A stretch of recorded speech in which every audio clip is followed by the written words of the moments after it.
You think right now we're at a furniture store? You are right and wrong. We are at a home decor art center, but actually we're aiming for some nice afternoon tea set at the cafe attached to this home decor art gallery.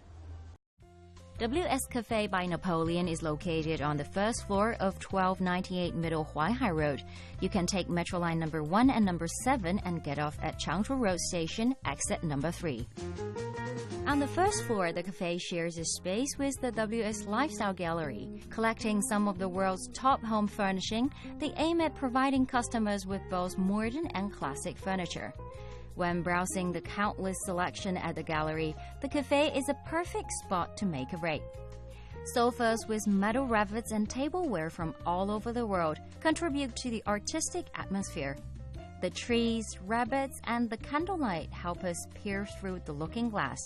In a fantastic world of Alice and Wonderland, as reality and dreams come together, the day and night become one. It's a quiet space to forget your worries. So when you're coming for afternoon tea, basically they offer 3 different options. The standard afternoon tea with 1 dessert, coffee or tea available, and the dessert palette with 4 different options, and the ladies' high tea. And these 2 options are also available on our FineDining smartphone app with a special FineDining discount. To help soak up the atmosphere, we ordered Joffrey macaron, lemon cheesecake, mango nut, Napoleon, and mud cake.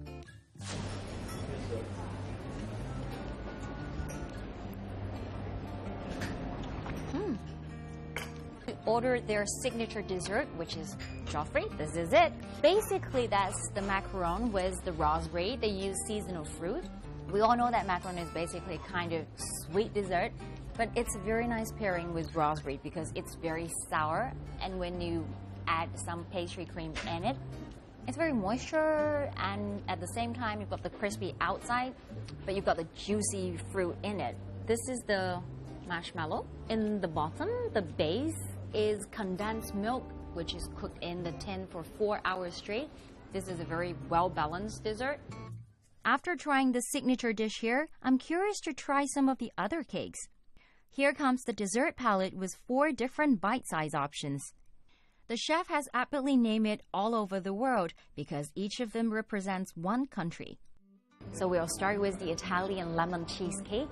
Typically in Italy, we'll see the cheesecake. The cheese part will be very thick, while the Japanese one is more or less like a sponge cake. It's quite soft and fluffy.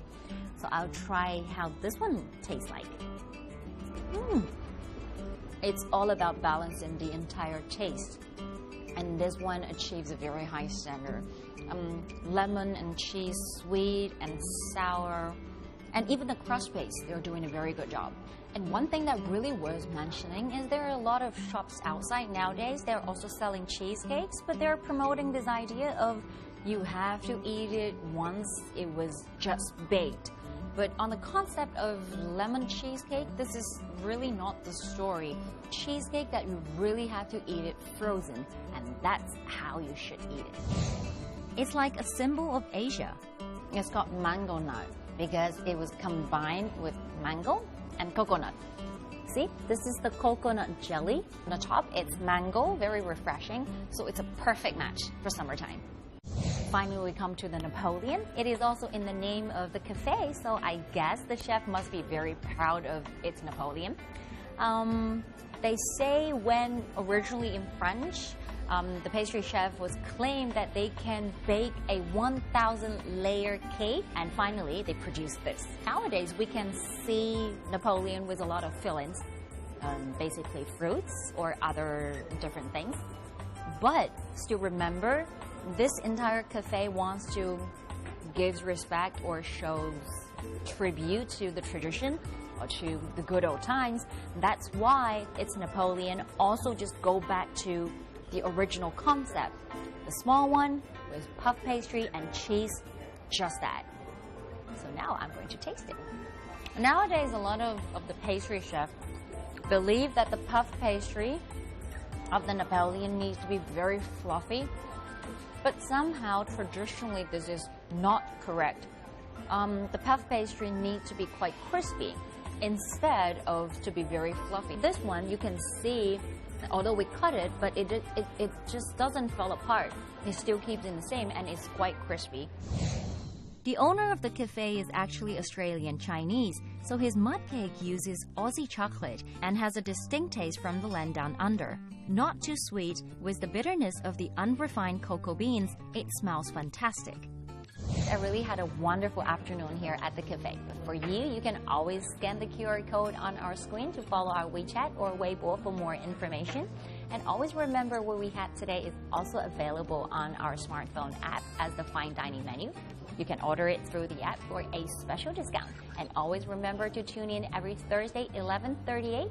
So wish everybody had a wonderful afternoon here. The fine dining menu in this episode is recommended by food critic Crystal Mall. What I'm wondering about this place is how they think that just through pastry they can symbolize the revitalization of Avenue Joffre. A lot of people, their complaint about macarons is that they're too sweet or that the texture isn't quite right. And it's very hard to master this. They've done a good job here. They are using almond powder, which they here, I just learned from the chef, they actually grind it several times even after they buy it so that it's really, really fine. One story I really like about one of the pastries here is an Italian cheesecake. The cheesecake from a chef who was recreating a recipe from his own grandmother. So it's also kind of a historic recipe.